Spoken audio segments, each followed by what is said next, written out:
Hey,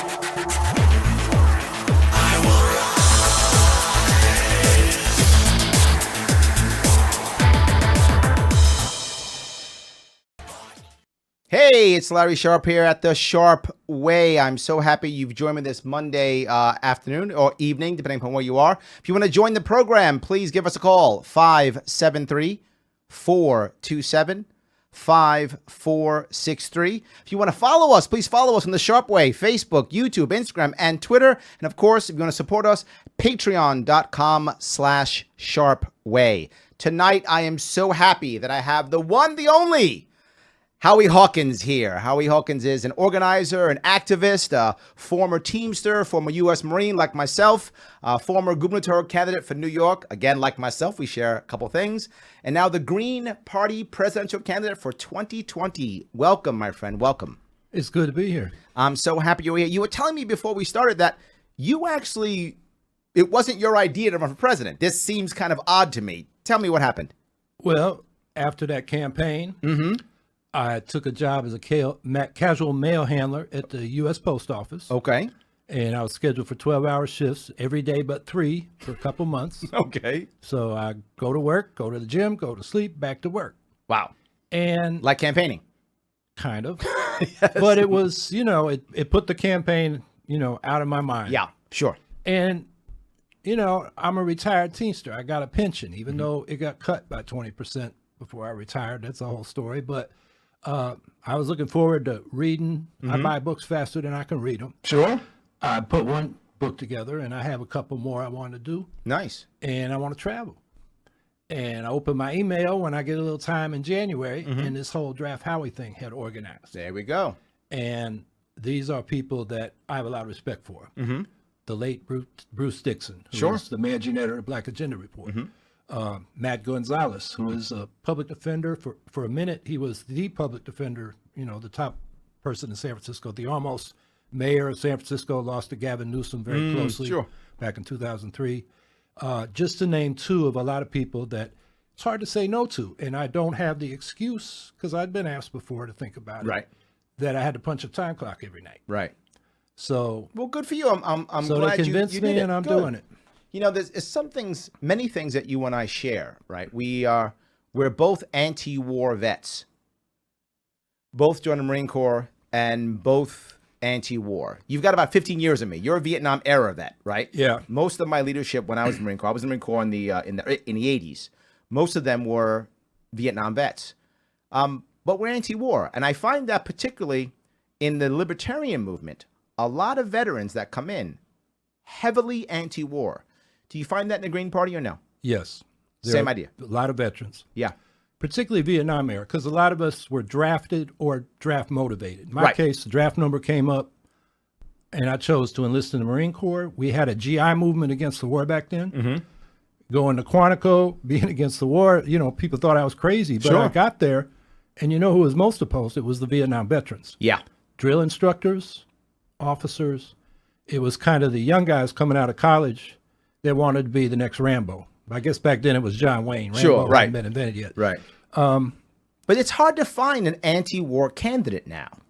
If you look at either Republicans or Democrats, it's hard to find an actual anti-war candidate. In fact, if you look at the last 4 presidents, besides Jimmy Carter, they've all been basically pro-war in their actions, even if not often in their words, right? Their rhetoric isn't always pro-war, but their actions are almost always pro-war. It's hard to find one now even that who openly be. I mean, Tulsi Gabbard, I think, is an exception in the Democratic side. She's an exception. She at least is openly anti-war. But how can you can't find anybody else, can you?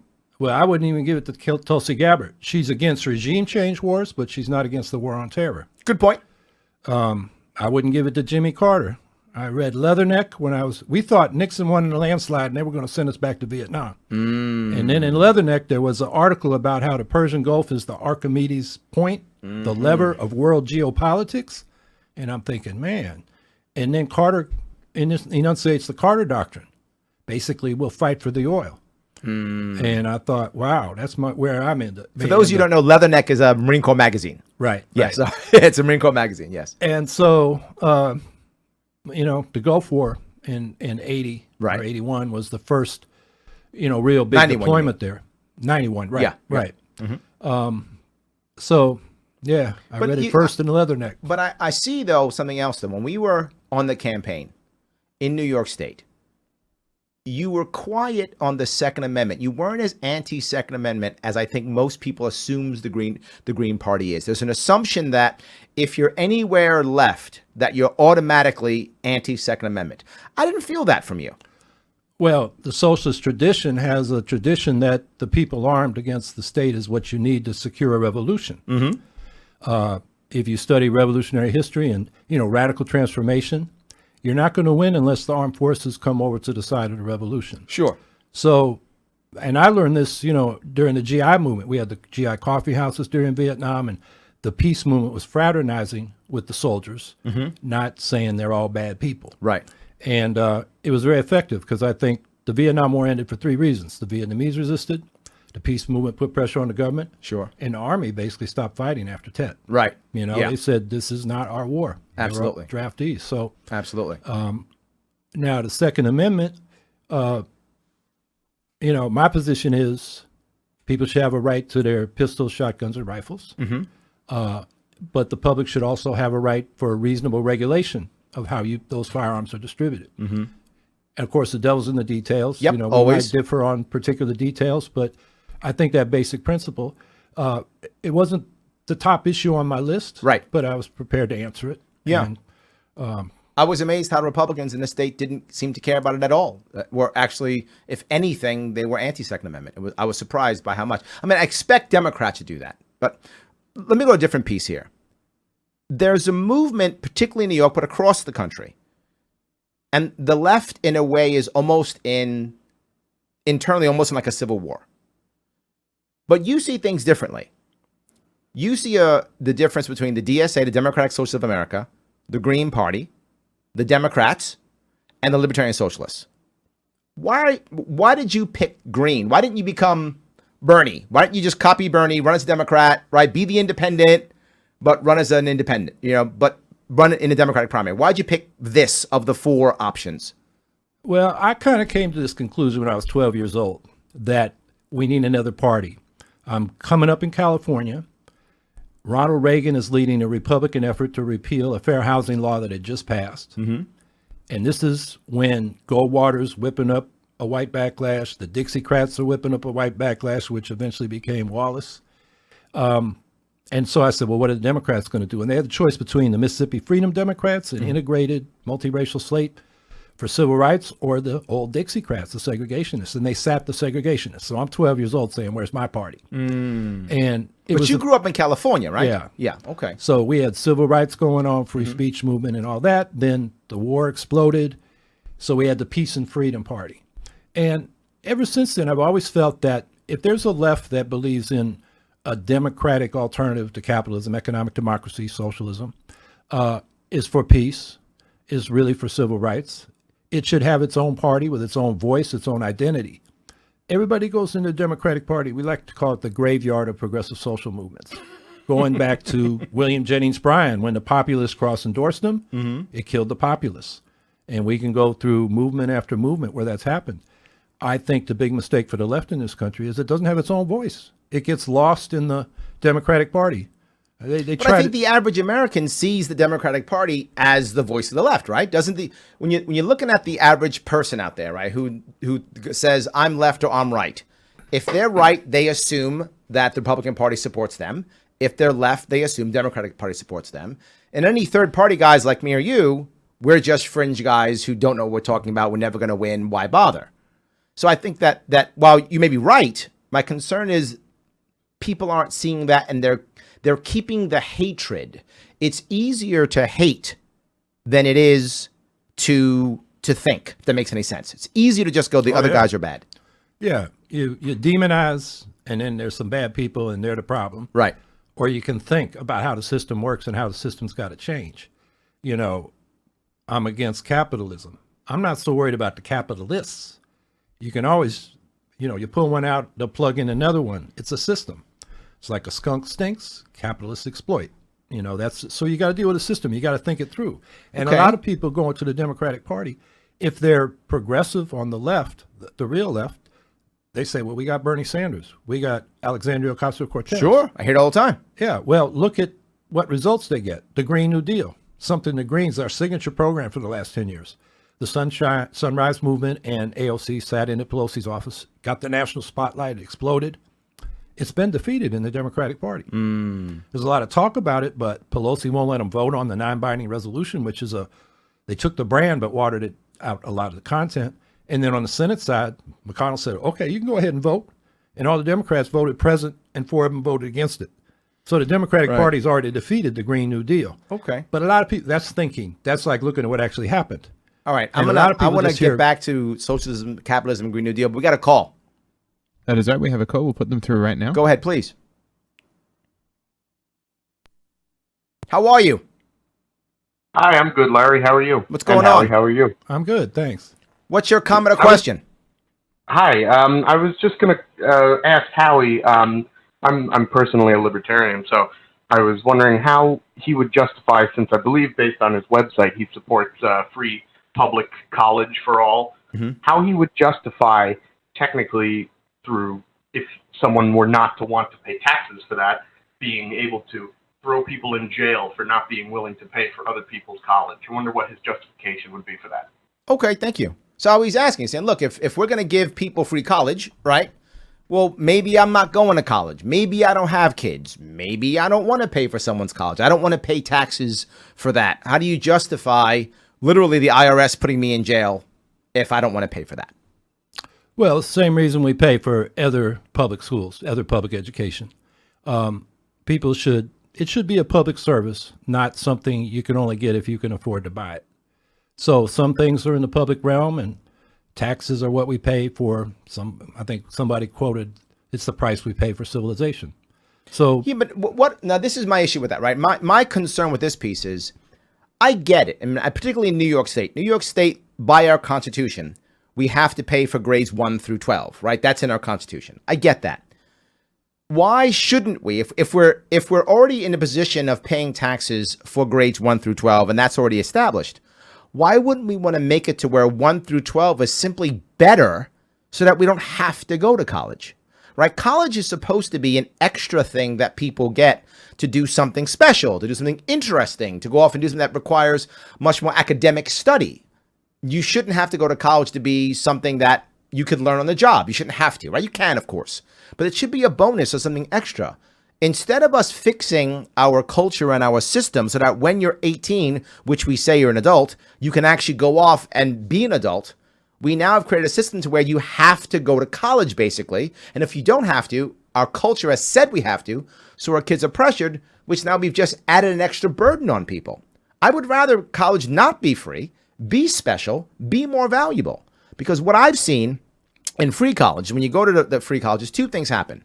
The first thing is the people who already paid for their college degree from that school, which is now free, the value of that college degree just went down there to pay for it. Because now people go, oh, you went to the free school.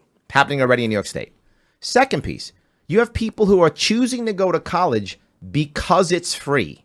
That's a problem. You should want to go to college because that's right for you. You think that this is the right answer for you in your world, not because it's free. And also they're picking colleges because the colleges are free. Oh, that's a free one. I'll go there.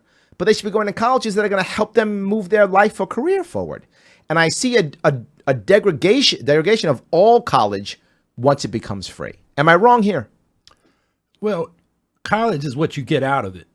And I think it's about education more than it is about preparing for careers. There is professional training. Sure. There's technical training. You get out of high school, but if you want to get in a technical skill, community colleges do a good job of that. Sure. And in their specialized technical schools. I don't see why we should be rationing education. And the more educated we are, I think the better we are about being free people, not just having, occupational skills. So, but once you make it free, this is what I've seen. Or it's basically free. It's seen as free by most kids because they're not paying for it now. They're going to debt for it, right? So since the kid's not paying for it right now, the kid mistakenly thinks, well, it's free. I'm not paying for it now. I don't have any bills for it now. This is $200,000 or $100,000 I'll be paying, when I'm making my millions when I get out of college, right? They believe this. And then they get out and there's no millions to be made. And now they're stuck and saddled with horrible debt. If they had realized that before they went in, a lot of them wouldn't have gone. Or they would have taken it more seriously. Or they wouldn't have taken 6 years to graduate. Or they would have actually studied. Or they wouldn't have dropped out. All these bad things that happen. The example I give is if you look at other things that have never been free. And often you hear me bring up the idea of things like LASIK eye surgery or cosmetic dentistry and things like that. They're extras, right? You don't have to have LASIK eye surgery. You can get glasses. You don't have to have cosmetic dentistry. You choose to, right? You don't have to have body extensions or enhancements. You choose to. You look at all of those. In every case, price has gone down. Service has gone up. Technology has gone up. Access to for everyone has increased. And now more people get something that's great. Why can't college follow that?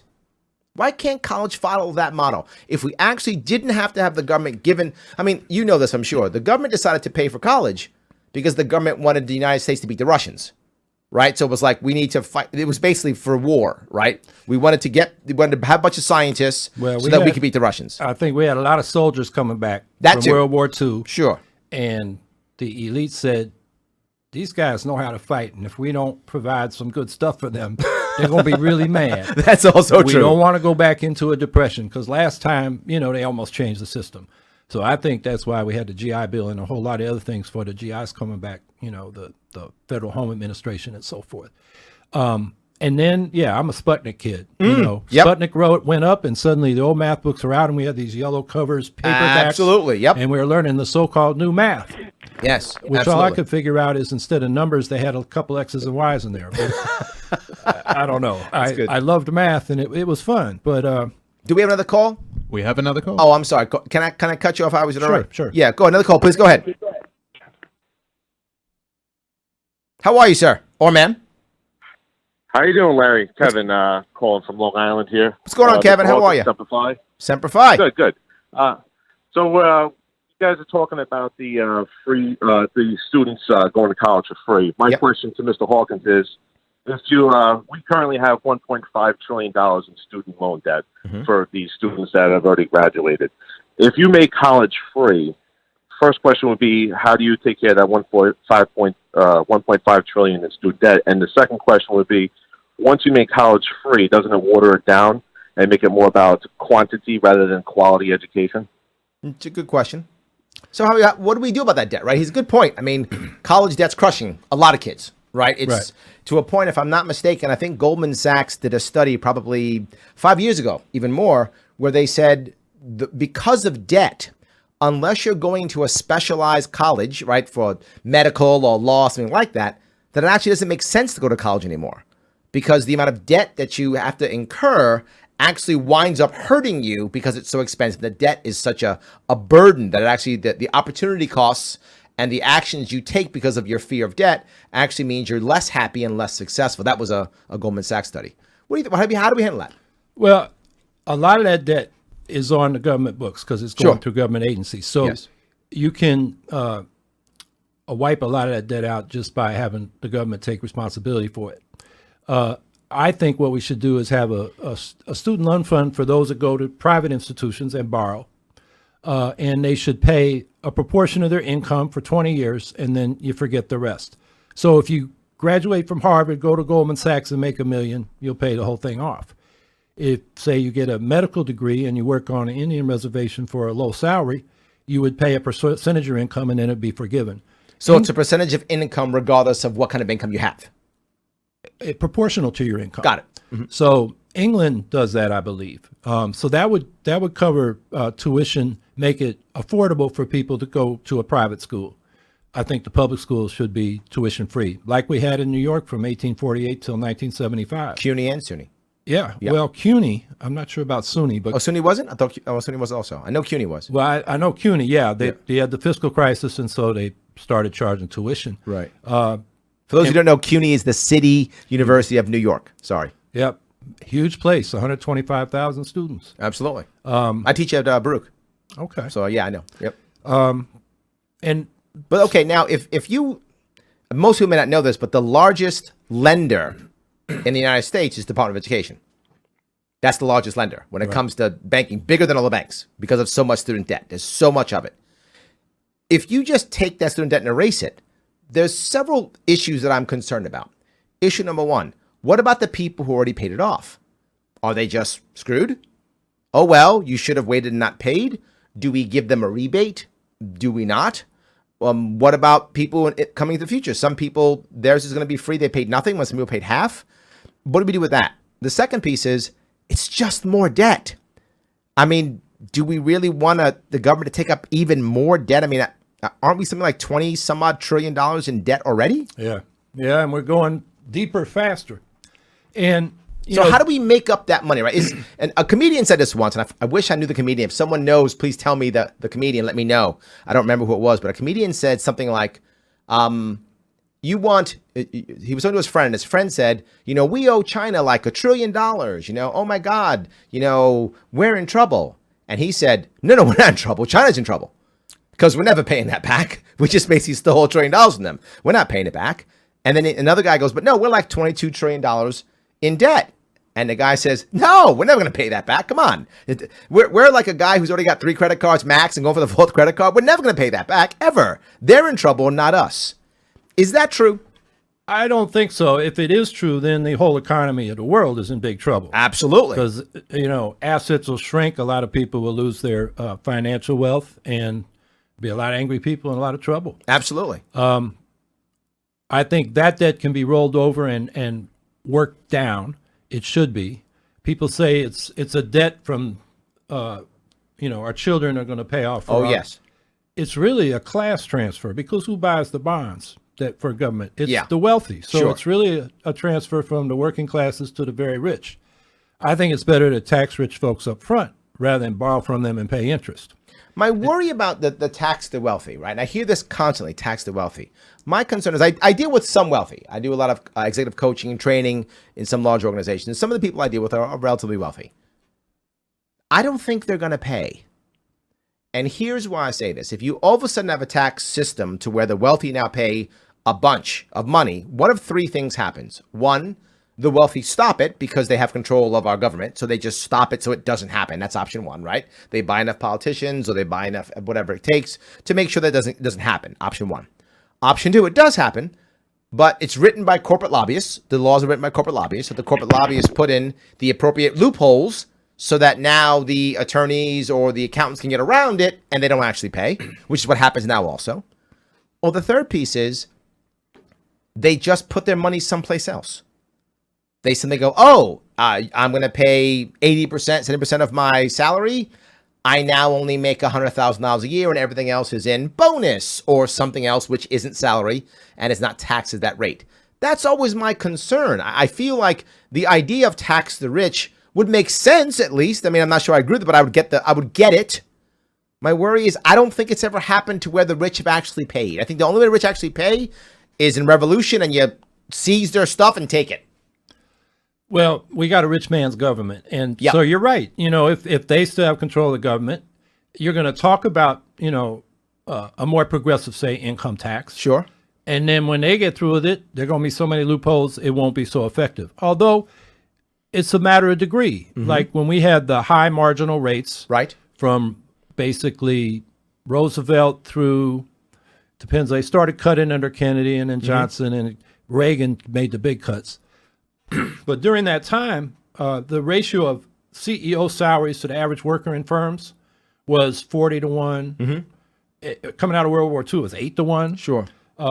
Today, it's 300 to 1 and up. It's massive today. And that was because of those high marginal rates. The company said, why pay our CEO a rate where, above a certain threshold, 90% of it goes to Uncle Sam. So instead, they invested that in the company. From World War II until about 1973, productivity gains were shared with workers. Since then, wages have flatlined and profits and CEO salaries have gone way up with productivity. So that had an impact.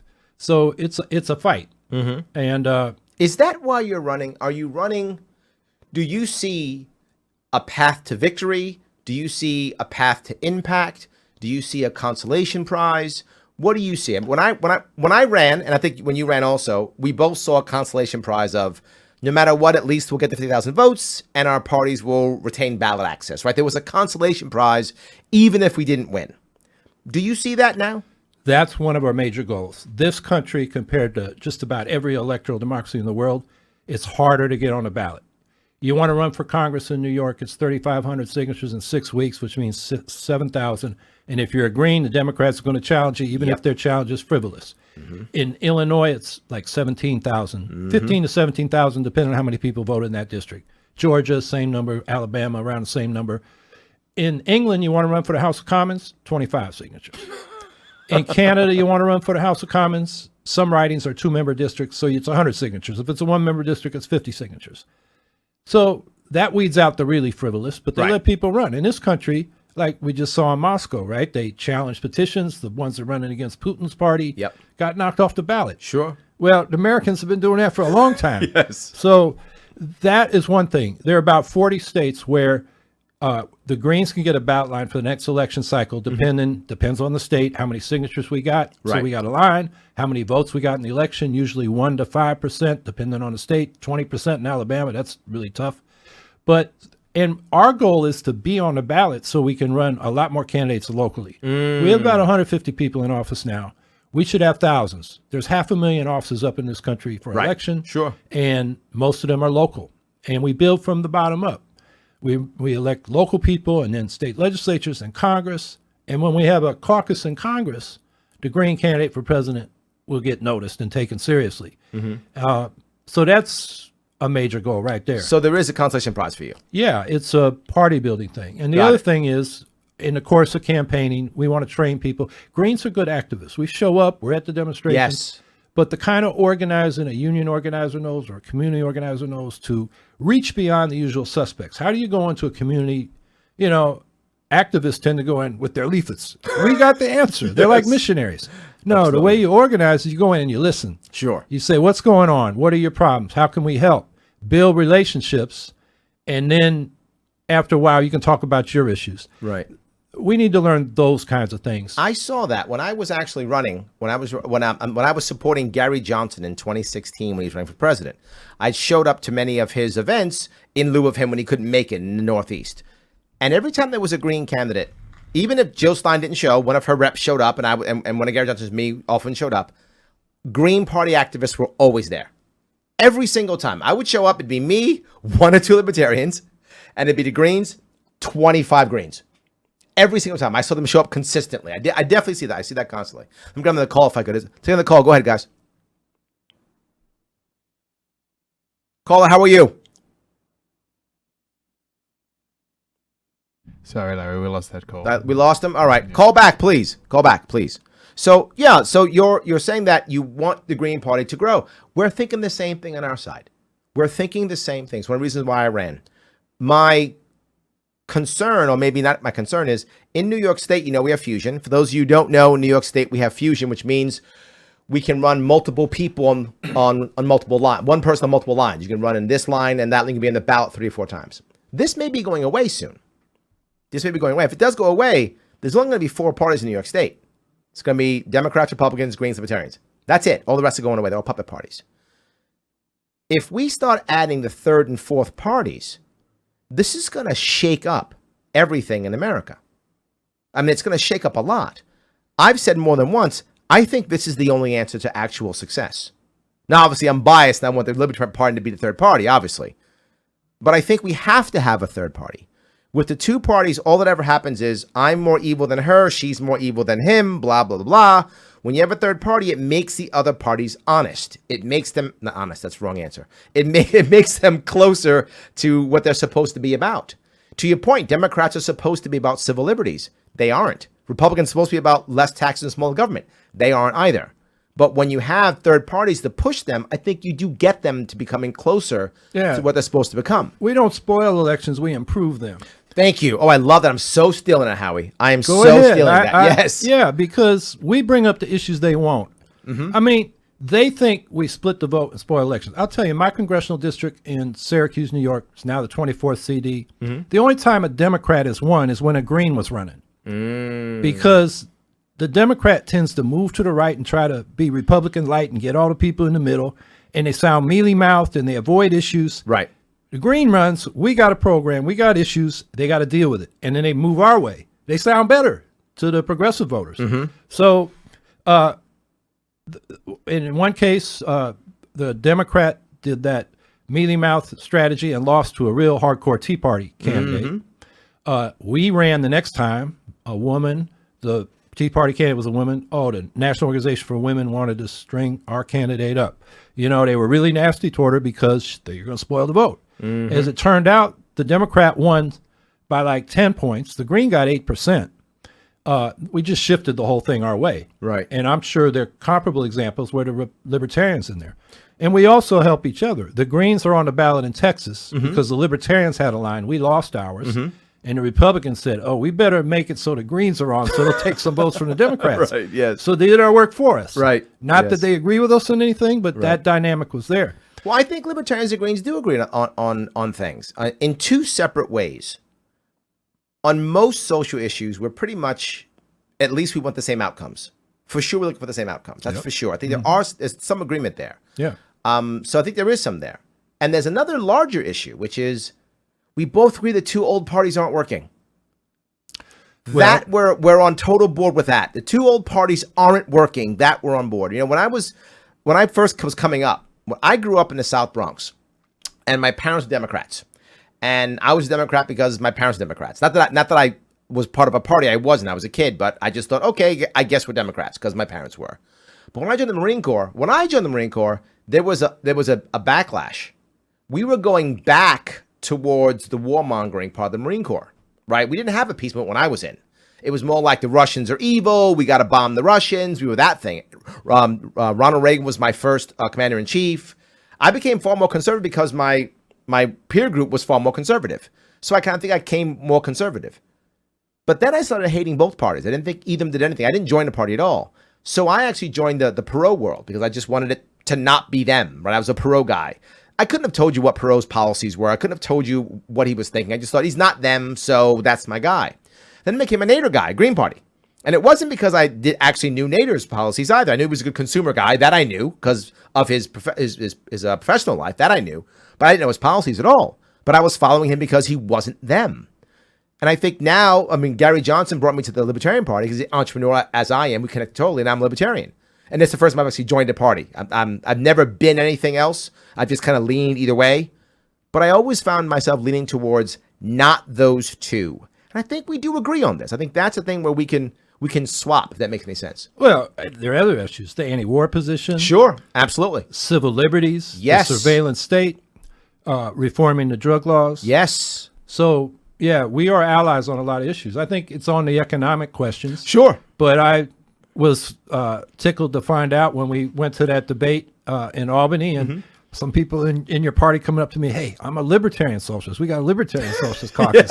Yes. And we do, and they actually like you. Yes, I hear people from all the time. Yes. Yeah, I have been a socialist, but never a Marxist or a Leninist. I was more interested in anarchism. The problem was the anarchists in this country were very individualistic. They couldn't organize anything. Libertarian socialism was a trend that believed in grassroots democracy instead of a centralized state, a federation, and those kind of ideas. And so, yeah, I've always leaned toward the libertarian socialist position. So tell me what that is to you. What's because if you look in the Libertarian Party, we have a group of people who say libertarian socialism, it's oxymoron, can't exist.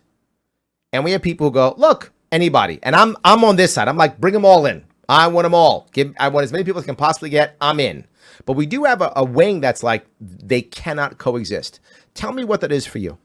Well, for me, it's, social ownership and democratic control of the economy through a bottom-up system of economic administration, subordinate to a political administration, which is based on face-to-face assemblies, like Athens was, forgetting that they excluded the women and the slaves. Right. But this would include everybody. There are historical examples. The Paris Commune, the neighborhood assemblies or sections, had delegates to the Council for Paris that were mandated to give instructions, and they were recallable. And they called for a commune of communes across France as a revolution. In other words, a federation of these grassroots democracies. So it's a form of governance, but it's not the nation state or the centralized state. And I think that's the way you have a really democratic society. And it's so. Does that, and this is my worry, right? Does that then, by default, create an environment to where there's the tyranny of the majority? Well, right? You've got to establish rights that are not subject to majority rule. Freedom of speech, assembly, non-discrimination on the basis of race and other, unimportant distinctions. And those things are your basis for coming together. It's very interesting what's going on in northern Syria, or called Rojava, Sure. the Kurds. Kurdistan, sure. Who, the YPG, they have these militias. There's a women's militia, and they're feminist in the Middle East. It's unheard of. They're anti-nationalist. Yes. They come from a movement that was a traditional Marxist-Leninist national liberation movement called the PKK in Turkey. And their leader got put in prison. He started reading libertarian socialists or anarchists like Murray Bookchin and said, trying to establish a state, a Kurdish state, is just getting us killed. Let's, lead everybody, Arabs, Turks, Armenians. There are all kinds of ethnic groups. There are Jews, Druze, Jews and Druze, and Yazidis. And they said, let's establish a federation where all the minorities have rights, the women have rights, and it's a bottom-up democracy. And when the Syrian uprising happened and, the Assad regime pulled out, they took power and they've tried to institute this. Sure. It's a mixed bag because they still have that centralized structure. But are you saying that's, in your eyes, the future for America? Is that what you see? That kind of confederation? I think, that is the legacy of the American Revolution. It was fostered in the town meetings, direct democracies. And as the revolution spread, the unproperty just started coming to town meetings. The women started coming. The free blacks started coming, at least in the North. The town meetings spread all the way down to Charleston, South Carolina. That was the crucible of the American Revolution. Its side that was for democracy. So you're telling me that the Green Party is actually constitutionalist? I'm not sure what you mean by constitutionalist. Meaning you want to go kind of back to the more basic concepts of the Constitution? Well, the Articles of Confederation, the town meetings. Okay. The U.S. Constitution is an aristocratic document. The U.S. Senate, very aristocratic. And it's almost impossible to change by amendment because you have to get unanimous consent of the Senate to abolish itself or reorganize itself on the basis of one person, one vote. The presidency is, it's almost like a kingship. And the way you Trump sound almost like an anarchist. Well, I think I've learned a lot from those people, the Kropotkins and, Kropotkin particularly back in the 19th century and Murray Bookchin in the 20th century. But the term anarchist, one has the connotation of bomb throwers and chaos. Sure. Yep. And the other is the real life anarchists I met in the 60s and 70s and 80s. They weren't serious about organizing. Organizing without the state is a form of organization. Sure. And some anarchists use it as license to be just, whatever I want goes. It's very individualistic. So that's why I said I'm a libertarian socialist, which some of the anarchists called themselves back in the 19th century. So I often talk about something. Do you have another call? Oh, you guys got to let me know you have a call. You got to tell me. Yes. Sorry, another call. Yes. Go ahead. Caller, go ahead, please. Okay, you're just teasing me now. Are you there? I'm here. Hey, what's going on? How are you, my friend? I'm good. How you doing, Larry? Doing great. What's your question or comment? Awesome. Here's my question for Howie. How you doing, Howie? Doing good. Good. So listen, I feel like sometimes people use the same words, but they mean different things. Yes. So my question for you is, how do you define capitalism? And what do you mean by exploiting people? I think, the essential thing about capitalism that distinguishes it from all other economic systems is wage labor. In other words, you don't have any tools that you own. You go work for somebody else who owns the tools or the means of production, and you get a fixed wage, and any more value you create goes to the owners, the capitalists. So that's exploitation. You don't get the full fruit of your labor. And it's not the only system of exploitation. There was slavery, feudalism. But that's the way it is under capitalism. And by that definition, some of the so-called socialist societies were state capitalists. It was collective ownership by a party. And they very easily, like in Russia, went to straight up capitalism when they decided to fight over the means of production with the mafia that was operating under the old planning system in the underground market. And it was very bloody. But now they're, out and out capitalists. And it's the same people that used to be in the party leadership. I think in today's world, I think you're finding something different now. I think the idea of wage labor is really going away. More and more people are moving towards an entrepreneurial job market. They're moving more towards the idea of controlling their own wages, controlling their own salary, controlling the gig economy, right? They're doing what they want. They're actually taking more intellectual property. They're controlling that more and more. The actual person, and I got this because I do some work in commercial real estate, there's something like 40% of people, and this I think is going to happen either in the coming year or by 2030. I forgot what year it is. There's going to be 40% of all employees, of all people who are employed, period, will have some say in deciding physically where they work. I mean, they'll have some say in their real estate, which means people are having their own jobs, their own places, working from home. They're making a lot of different choices. The 40-hour work week going away. The idea of, I work hard. Uber is a perfect example. I work as long as I want to work. I get what I want to get from that. People don't like Uber. They go to Lyft. They don't like Lyft. They get their own stuff, right? When I was a kid in the Bronx, I remember that we used to have gypsy cabs because cabs wouldn't come to my neighborhood. We had bad neighborhoods and cabs wouldn't come. And it was an Uber in the 70s when I was a kid. So what happened? People would paint one door a different color, and then that would be the gypsy cab. We'd know that, and we'd give that guy cash. He would get the fruits of his labor.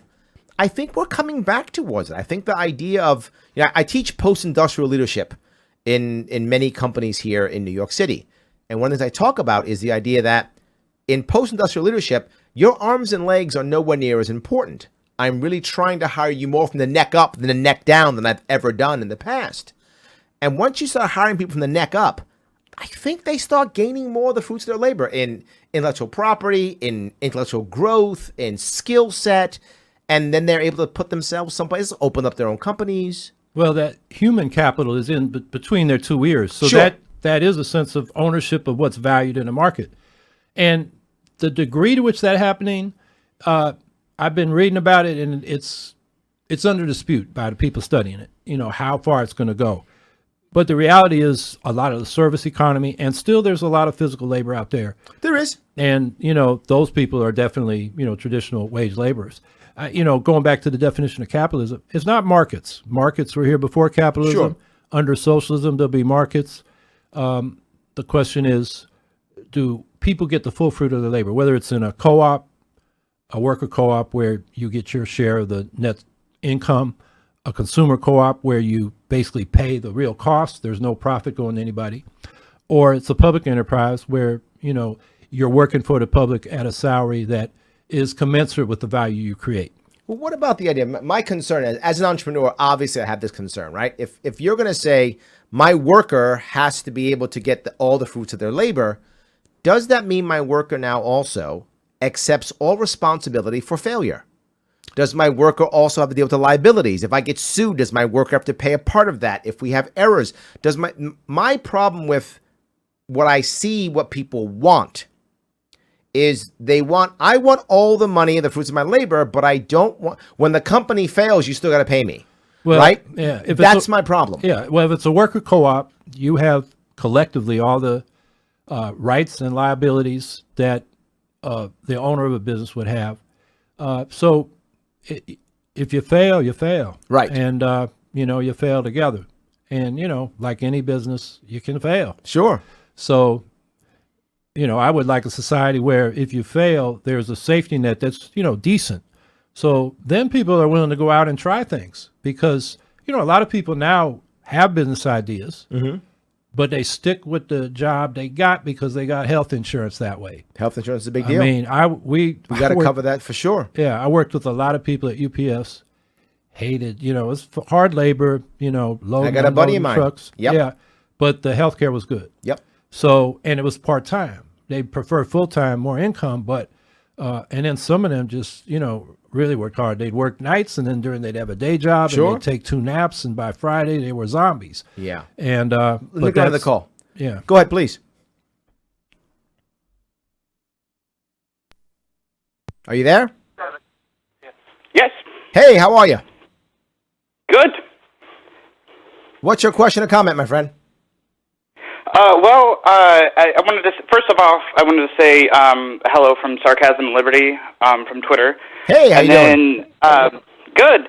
It's good to hear from you guys again. I wanted to ask Howie, as a veteran, a question I typically have for presidential candidates is, as a veteran, how would they kind of handle some of the problems we're seeing with the VA now? I personally have had a lot of issues with that, and I know a lot of other veterans that have as well. Absolutely. This is an answer I've actually heard from a lot of other people, but I haven't heard from the Green Party. So that's something I would be really interested in hearing what Howie has to say about that.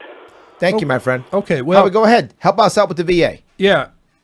First of all, the people that get into the VA system, it has the most consumer satisfaction of any segment of our healthcare system. That's not to say there aren't problems in particular facilities. And I think the way we improve that is we got to have boards administering these regionally that include the veterans electing members to the board. So it's accountable to the customers. I think the providers should also be electing people to that board. And so when you have that democratic accountability, you got a powerful channel to get problems solved. And, it varies from place to place. So what you're telling me is veterans should be on boards regionally for the VA?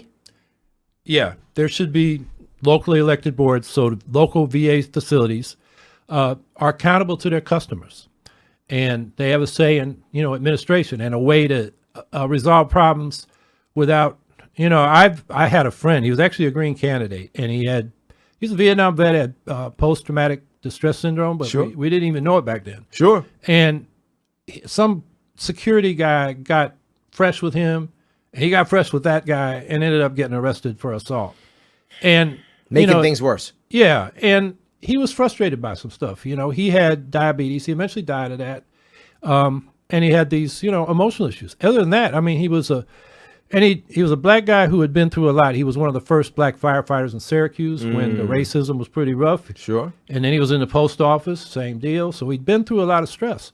And the VA, was helping him, but it wasn't helping him as much as it could. Sure. Now, if he had a board of fellow vets to go to and say, look, we got to deal with this, I think it would have been better. And then we got issues like, Vietnam generation that's Agent Orange. Yep. The people that went to the Middle East is depleted uranium and some other strange illnesses. And you got to prove that and then you got to wait for the scientific study. Meanwhile, people are getting cancer and dying. Why won't we just change the VA to an insurance company? Why wouldn't we simply allow the veteran to go wherever they want to go? It's just an insurance company. I think it's cheaper to have a public service than to, farm it out to private insurance that's trying to maximize their income. Because their interest is to reduce services and keep that premium. Well, what if it was just a government run? It was a government-run insurance company. Like Medicare. Like Medicare. What if we made it like that? Because you have drug companies and providers trying to maximize their income, feeding at the public trough. If it's an overall public system, it's accountable to the customers. And you give the providers a say as well. I would say 2/3 customers, 1/3 providers. My concern over it being a public system is that, in theory, it is accountable to the public, but it tends not to be. An example I give is public schools. Public schools really aren't accountable to their students.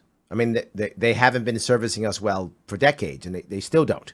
And they're public, but they still don't service us well. Most of the colleges that are public don't even service us well. I'm not sure I see the public answer as the right answer. I don't know if I see an example. The post office even was public and wasn't doing well until we brought in FedEx and UPS. I can't think of an example of where the public option was accountable and worked. Well, I think the public schools are good where they get adequately funded, and suburban public schools are very good. I don't know. New York State, $23,000 per kid, but ranked 37th. Lots of money, because still failing. Yeah, we got a lot of poor schools, underfunded, concentrated poverty that brings down the average. Every state's got concentrated poverty. Yeah, though. but Every a lot state of does. we rank in the world low because we got those ghetto schools. Mm-hmm. They don't have them in a lot of those countries that rank higher than us because all. No, the I kids... meant New York State's 37th in the United States. Okay. Out of the 50 states, Yeah. we're 37th within our own country, and we spend the most money. And we're the most segregated state in the country. That's also sadly we're true. worse than Mississippi. I really wish that wasn't true. It's embarrassing that New York is that. Right. Absolutely. It's horrible. And it's those segregated low-income schools that bring down the average. And it's, a real crime that we haven't solved them. In the post office, man, they used to deliver twice a day back in the day before we had, they'd sort mail on the train as the mail was going. And that was when it was all public. It wasn't even a public corp, what do they call them, government supported enterprises. Right. It was a department of, the cabinet. Right. So I think it's not public per se, it's how democratic it is and how engaged the people are. Democracy is no guarantee, but if you got democracy, you got to So fight. what you're actually saying is you want the people to be engaged. That's what you're actually saying. Right. And I believe the people be engaged if they think it makes a difference. This is a very valid point. I completely agree. When I canvass Yes. and I go to the communities where people don't vote, low income, minority, young people, and they say, I've been there. Doesn't make any difference. Doesn't They matter. don't know me. They don't know my problems. They don't care about me. But you want to talk about the issues? They're ready to talk. Yep. There's one guy on the Teamsters. I've worked on him for 20 years, and he had that attitude. But he always came to me when he saw stuff in the news. I'm a political person. He wanted to know what I thought. He wanted to talk about it. Right. He wasn't apathetic. He was alienated. Oh, very good. He wasn't apathetic. I'm stealing all your stuff today. He wasn't apathetic. He was alienated. Thank you. I love that. Come to the call. Good. Go ahead. How are you? Can you hear me? I can hear you. Can you hear me? I can. Absolutely. Tell me, what is your comment or your question? Yeah. So, my question for you, Mr. Sharpe, is I've been following the Democratic primary debates in the race, and I just had a question from your viewpoint and the Libertarian viewpoint about one specific candidate. That candidate is Andrew Yang, and his policy on he calls it the freedom dividend. It's essentially like UBI. Yes. I don't know if you've heard of him or. I have. Absolutely. Of course. I'd just kind of I'd like to hear maybe the pros and cons of that, because I've heard other libertarians bring up UBI in the past as a replacement to like welfare potentially and stuff like that. 100%. Happy to answer that question. Thank you for that. Look, conceptually, I understand why UBI looks attractive. I do. The concept behind it is, and for those of you who don't know what UBI is, it's universal basic income. It's a concept that says we're going to give everybody a certain amount of money every month the government gives it. Now, Yang's a little bit different. His freedom dividend is a little bit different. Let me go what traditional UBI is versus what Yang is saying. Traditional UBI is the government just gives people a bunch of money every month, whether that's $3,000, $4,000. It might be divvied up by state. It might not be. It might be divvied up by a zip code or area. It might, or may just be a flat fee. The amount of money given is supposed to be enough for the average American to survive without having to work. That's the goal. So, for example, we decide that number is, I'm making this up for sake of argument, $3,000 a month. So every American gets $3,000 a month. Whether you work or not, whether you're young or old, whether you're retired or not, whether you're disabled or not, you get that money, period. That's all you do, you get that money. And what that's supposed to do is replace all other forms of welfare. There's supposed to then be no food stamps, no welfare, no disability checks, no Social Security. This is supposed to replace everything. And this way, in theory, it is cheaper. If you want to work and you want more money, then you go to work and you can get more than your $3,000 a month. If you want to go out and do cool things, you can start businesses still. This is what Howie was talking about. It's a ultimate safety net. If you fail, you still got $3,000 coming every month. If you do well, you do poorly, whatever it is, you go. You want to give it away, you can. That's the concept behind UBI and why a lot of people like it. Yang's is not that. Yang's is, I'm going to give everybody $1,000. That's it. That's not enough to live on. That's just an extra $1,000, which is not a bad thing if you're not making much money, right? If you're making $12,000 or $20,000 or $25,000 a year, An extra 12 grand a year is life changing. That's lifestyle changing. You're making $200,000 a year. Yeah, you'll take it. It's nice, but it's not gonna change everything. But everybody gets it. The problem with this is, since it's not enough to be an actual safety net, is it really gonna make people risk more? Probably not. They're just gonna spend a bit more. Will it charge the economy? Sure, I think it will. But the problem is that then it just increases more debt. You've made more debt. You've supercharged the economy for a short period of time, and in my opinion, it isn't the right answer at all. I'm not a fan of the UBI, Yang's UBI. I'm not a fan because, in my opinion, it will simply increase debt. It will not create a safety net. All other forms of welfare will still exist, so it won't even change any of that. It's not even enough to get someone off of disability or off of public assistance. It's not enough to make any real impact. So my opinion, people disagree with me, but you asked my opinion. I think it's a bad idea. It's just going to increase debt. It's just going to make things worse. Howie, go ahead. I'm sorry.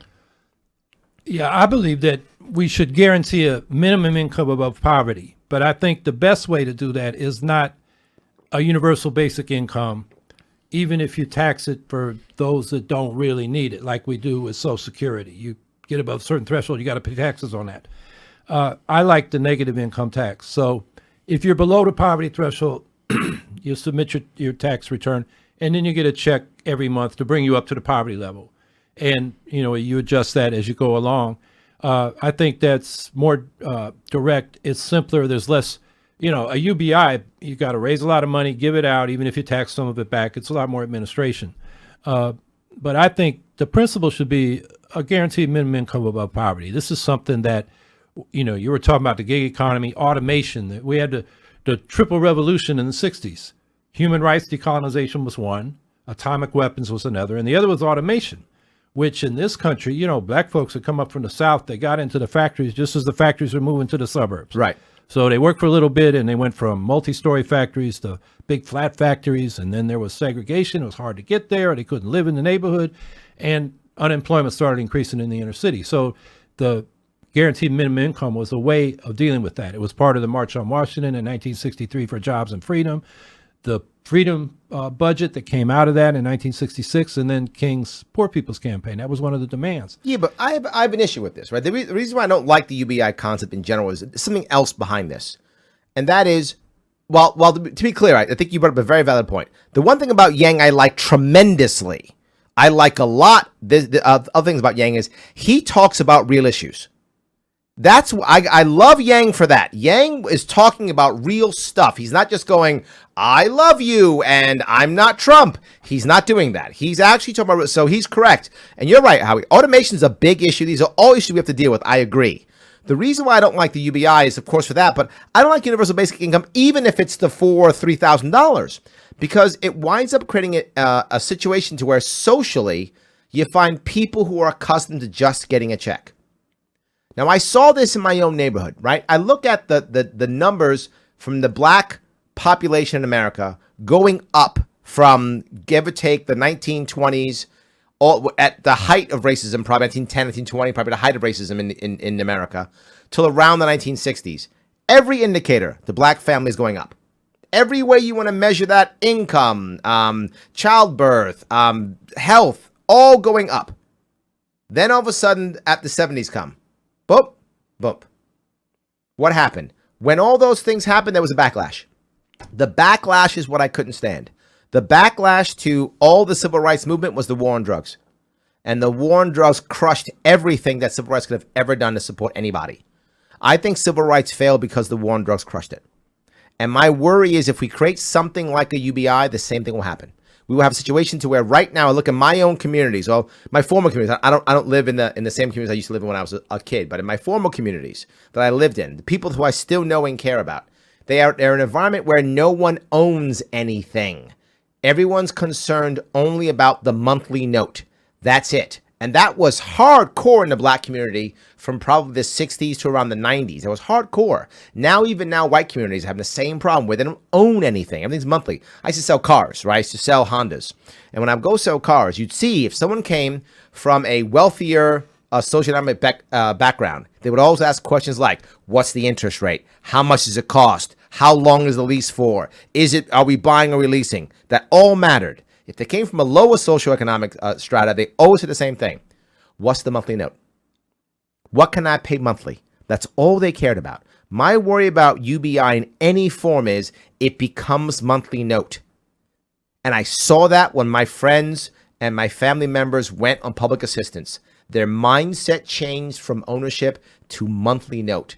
I worry about UBI. If they do that, the way to get people out of poverty is ownership of their job, of their mind, of their career, of their homes, of all those things, not the renter's monthly note mindset. That's my concern. Let me grab one more call. Go ahead. Call, please.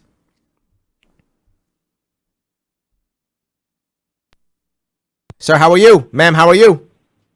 Hi, how are you guys? Hey, we got a woman. Thank you. Awesome. Yes. Like 4 dudes in a row. Now we got a woman. Thank you. Oh, my pleasure. My question is for Mr. Hawkins. What a surprise. So I'm curious. I went on your page and you want to have a minimum wage of $30. And I did the math. You would make $62,400 a year. So what would motivate someone to do anything more than bagging groceries? Good question. Okay, so what if you had a minimum wage of $30 an hour? I guess her question is, what would make me want to do a tougher job? Why wouldn't I just want to do the simplest job or cheapest job possible? Yeah, why? Yeah. Well, I'm calling for a $20 minimum wage, not 20. 30. Okay. I think there's another Green candidate just wanted to up the ante, and but I think they're saying 25. I haven't seen anybody say 30. Well, it says 20. It says $20 by 2020 and 30 by 2030 on your page. Okay, yeah, that I ran on that during the governor's race, and that is because you do the math on how much the wealth we create by our work, and you find out what people are creating with their labor. That would be a minimum that they ought to get for the work they do. So that's the justification. It's also $20 you need to have a decent standard of living. And if you're going to be out there working 40 hours, you should be able to pay your bills. What about the idea that if you do that, right? If it's me, and I see this already in small businesses that I will often coach and talk to when I talk about these small business owners, what I find them doing is simply saying, Larry, I'm not going to hire anybody. I see it constantly. And I deal with accountants who tell me, Larry, the amount of sole proprietors I have has exploded. People just don't want to hire anymore. So all they do is only use gig economy, only use online contractors. And the idea of it now, because it's happening now in New York City, right? Is a $15 minimum wage now. And now if you're an intern, they have to pay you now legally in New York City. If you're an intern, I think the law in New York City is if the person is client facing, you have to pay them now, even as an intern. So what's happening is people aren't getting any intern jobs. I mean, there's a lot less of them than there were. I'm exaggerating when saying they aren't getting any, but there's less intern jobs and less work to be had, and people will wind up sitting around in WeWork all day doing gig jobs instead. I'm concerned that is going to be the future. Well, if you raise the minimum wage too high, you would have that problem. What we know, the study's been done on the restaurant industry here, and the tip wage went up as well as the general wage for the fast food workers. They went up to 15 early. The whole city now is I think it's at 15 after, was it the end of this year or next year? Anyway, upstate, we get to $12.50. Then they go look at it. Right. Cuomo's claiming, he got to 15. Well, not for us. In fact, I wanted to be in that debate with him. Say, Governor, I want my $15. Right. Because if I go back to UPS, I'm retired, but because they cut the pension, they let me go back. I'd lose my seniority and start over at 1040. There we go. I wanted to nail him in a debate on TV, but he wouldn't debate us. Of course. But I guess my concern here, right, while that is happening, what fast food is doing is they're automating, right? Their answer, my worry about the minimum wage is large companies want it because they benefit from it, right? The large company, and I see it all the time, you go to a CVS or a Walgreens, the self-checkout everywhere, right? The self-checkout, they've been doing self-checkout for 5 years, 10 years, prepping us for when they fire everybody, right? They're doing self-checkout. Now the Google stores are going and you just get the stuff and you walk out and you just have your phone and they go, oh, okay, now you pay through Google Pay. So now there's no one there. They're actually firing people. McDonald's now in Europe has machines that make the burgers already. So you don't even have to have a burger flipper anymore. That's going to come here too. Go to any fast food restaurant, McDonald's, yes, you're getting $50 an hour, but there used to be 5 people and now it's only 3 because there's a kiosk there, right? Yeah. So while each individual, I think you're correct, is getting a higher standard, I think you're also finding a situation to where the small business owners going out of business, right? Go to some of our small places upstate New York. And what do you find? They're either part of some large institution like the prison or the one Walmart or something like that, or they work for the government, the teacher, cop, something like that, or they're on drugs, literally selling drugs, right? Massive opioid problem upstate New York. Here too, in New York City, but heavily in upstate New York. Or they're on public assistance in some way, shape, or form, or working for a franchise. But where's the guy who works for, Bob's Print Shop? Almost non-existent. It's going to be a franchise because the franchise is automated. I think minimum wage increases and speeds up automation and removes jobs.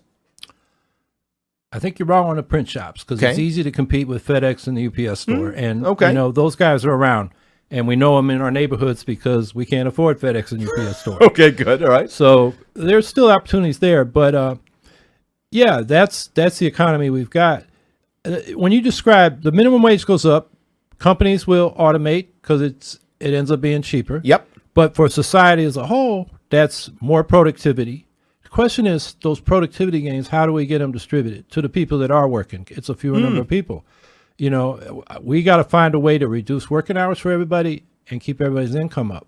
Couldn't we do something simpler, right? This is the thing. And there was a concept based off of Switzerland, which I don't like what they were going to do, but I like the concept. Switzerland was going to make a law, and it had a bill that no company could have a CEO who made more than 12 times what his average worker made. They're going to make it a law. Now, I hate the idea of that being a law, but I love that concept so much. How about the idea of simply saying if you're a public company or in the United States, that you have to simply let everyone know what your ratio is. You can have whatever ratio you want. You want to have 300 to 1? You can. But that has to be something that you put out into the public, and we all have to know. And then as a public, we can go, I'm not buying from these guys. I don't want 300 to 1. I want 12 to 1 or 20 to 1 or 100 to 1. And why can't then, at that point, the collective bargaining say, no, CEO, you need to make this amount of money without having to have a law? I think Congress actually did that at first with Dodd-Frank. And then I think when they did some deregulation, when the Republicans got in, they got rid of that, if I remember correctly. I think it's a good idea. So at least you know. I love it. Yeah. And then the CEO wants to have 500 to 1, he can. Yeah. But now everyone sees him and compare to everyone else and go, wow, what a jerk this guy is. I'm not buying his burgers. I'm going to buy this guy's burgers. He treats his workers better. Yeah, and you get in a big company like I worked in UPS, and nobody had any idea who the CEO was or how much he made. Absolutely. And when I would tell people, they'd say, I never heard of him. He's making that much? It was, and you'd think at least you're working there, you'd want to know, but they don't. No. It's not part of our culture. Well, and when they're going to work, they're thinking, how am I going to survive tonight? Yes. It's hot today or it's cold today, and, my damn supervisor's screaming at me, All right, let me grab the call. Go ahead, please. How are you?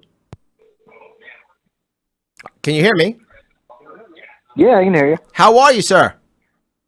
Not bad. Awesome. What is your question or comment? I had a question. Have either of you seen the recent Vanity Fair article about Solar City in Buffalo? I have not. Tell me about it. It was a company that was supposed to put out and install solar panels. Yep. And eventually it bought out by Tesla. Yep. So one of the things I wanted to say was New York actually put in about $750 million into investments and everything else. So it's kind of a government handout. Yep. So one of the things I wanted to ask is, and this is kind of for Howie, in a socialist kind of, environment, you'd say are progressive, as New York is, with these government handouts, obviously, Tesla isn't in need of a handout, really shouldn't have been given a handout. And also it kind of created a situation of corruption. some people would say, because Cuomo. No, I get you completely. I don't think that was recent. That was a while ago, wasn't it? No, it was just put out last night. The whole thing's been going on for a long time. Oh, yeah, that's what I thought. Yeah, that's been going on for a while. Absolutely. Yeah. Well, to be fair to socialists, I'm not a socialist, to be fair. New York State's not really a socialist state. It's a crony capitalist state. That's really what it is. I mean, it's really about crony capitalism. Cuomo, I want to be nice to my Democrats in New York State. Cuomo's not really a Democrat. Cuomo's a Cuomoist. That's what he is. He's whatever it takes for him. There. Yeah, he's for whatever it is to keep and stay in charge. He'd be a communist tomorrow. He'd be a socialist tomorrow. He'd be a fascist tomorrow. He'd be whatever it would take for him to be in charge. That's what he is. That's what Cuomo's doing. So I'm not sure that that's a fair assessment. I think Cuomo has shown that crony capitalism does not work. I think that's what he's shown. Almost all of his attempts to make things work have failed, almost all of them, because he's always rewarded his cronies. So I don't know, Howie, go ahead, please. Well, yeah, in a social system, there would be more accountability. Cuomo's, it's him. He's, King Cuomo, he's going to hand the money out. We just had a fight over climate legislation, and the big fight, it wasn't the bill that the Greens and the anti-fracking movement came up with. It was a more moderate bill in terms of goals, but the big fight was between the nonprofit groups that wanted more money directed toward low-income communities, and Cuomo saying, no, I'm going to control where the money goes. And that was the big fight. It really didn't have to do much with climate or how to reduce emissions, like who's going to control the money for all this. Yes. And Cuomo, he had the upper hand and he won that. Yeah, and he wins all these things. It's like a giant patronage thing. So when you're making decisions based on politics and favors to big donors, you're not making rational investment decisions based on the business side of it. You're doing some other stuff too, and you're not going to be as effective as investing. Now, public investments, it's a risk. Sometimes you're going to fail. So, going back just for example, the Obama stimulus had $13 billion for solar investments, alternative energy, and Solyndra failed. And everybody said, look, it failed. But overall, that $13 billion leveraged 30 times more private investment. It helped prime the market, which is, a really good ratio. I know the studies for the carbon tax in New York have assumed 10 to 1 to be more conservative.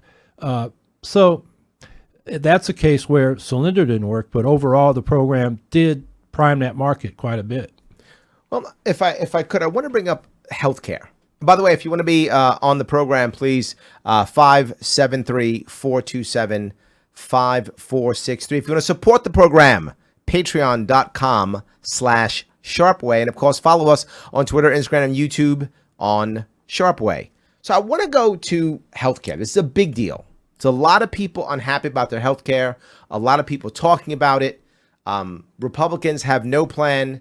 Democrats' plan is single payer. Oh, sorry, Medicaid for all. Medicare. Right? Medicare for all, right? So Medicare for all or no plan. What's yours? I would like a national health service. Back in the 70s, you had three plans. You had the Nixon plan, where it's through the employer with some mandates, basically what Obamacare is.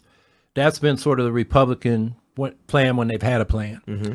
And then that was Romney Care. Romney Care, mm-hmm. Right? Yep. It was the Heritage Foundation in the early 90s. Mm-hmm. A lot of versions of it, but it goes back to Nixon. And then you had the Kennedy plan, which is what we call Medicare for all, traditionally called National Health Insurance. And then you had what came out of the civil rights movement, the Medical Committee for Human Rights, and Ron Dellums put the bill in. That was for a national health service. So we used to call the Medicare for all the Great Leap sideways, because you socialize the insurance, but the provision of healthcare and the drug companies remain private. And it wouldn't be as effective in cost control because they just jack prices up at the public trough of insurance. And so we wanted a health service like I was talking about with the VA, where mm-hmm. you have a local health board elected 2/3 by the public, 1/3 by the providers, and they federate at the state and national level. And that way you have a system of accountability. And that's the system I favor. So it's single payer, but it's not just socializing the insurance, it's socializing the delivery.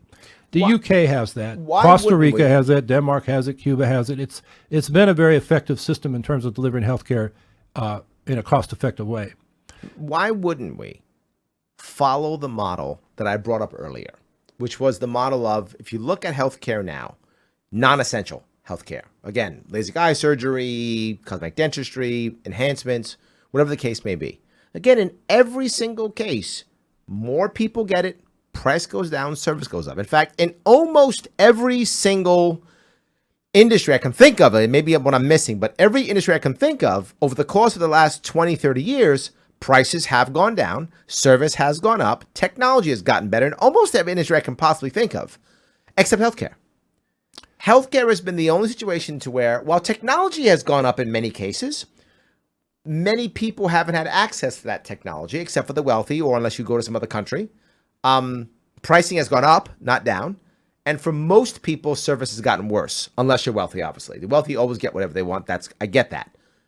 But if we look at another way, and we're in New York City now, right? In New York City, in Manhattan, try to find a good doctor who takes insurance.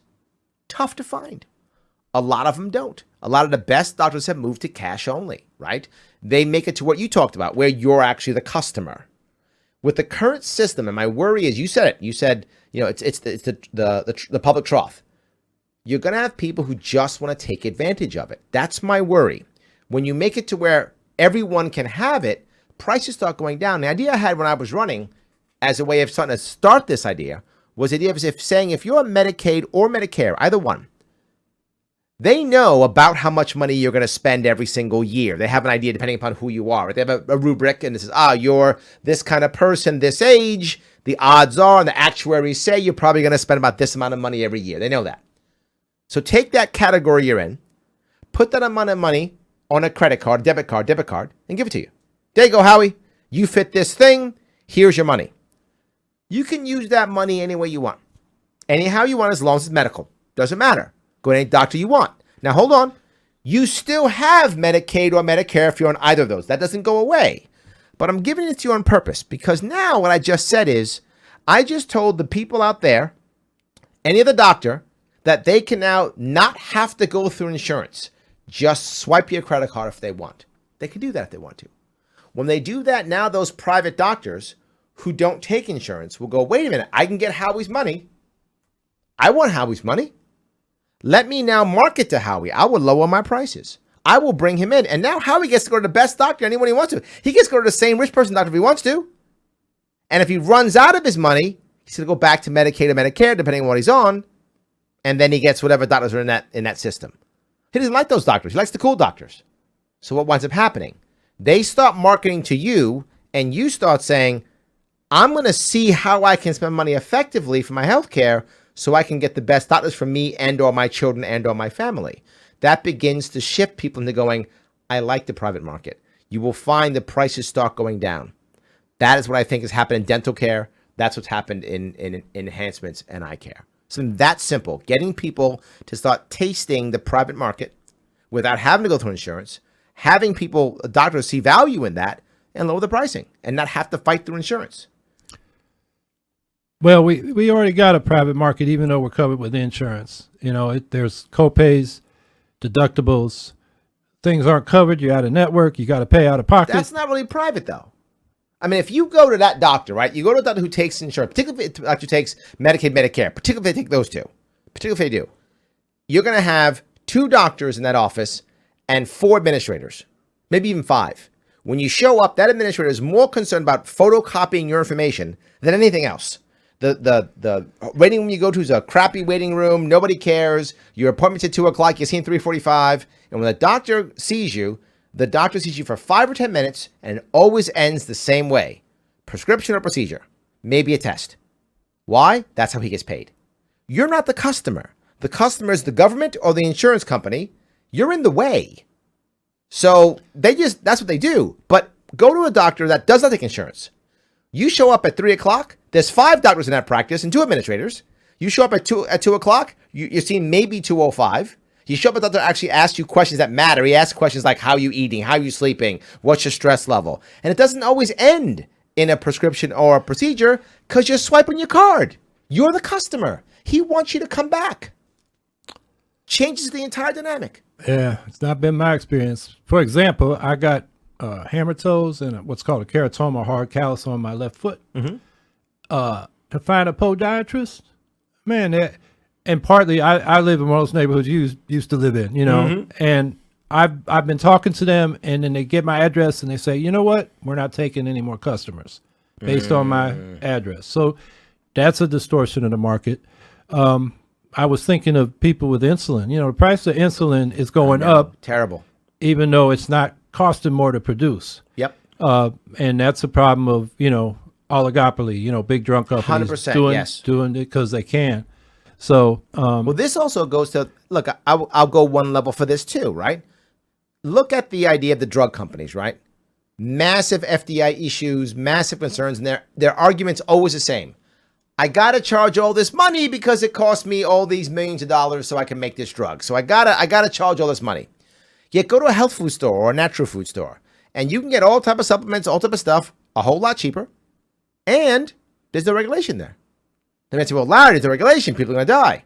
Well, I would ask you, where are all the deaths from all the health food stores? I don't see them. The healthiest people I know shop in health food stores. Probably the healthiest people you know probably shop there too. They're shopping in these places. They're not dying. They're giving their kids this stuff and they're ingesting this stuff. No problem.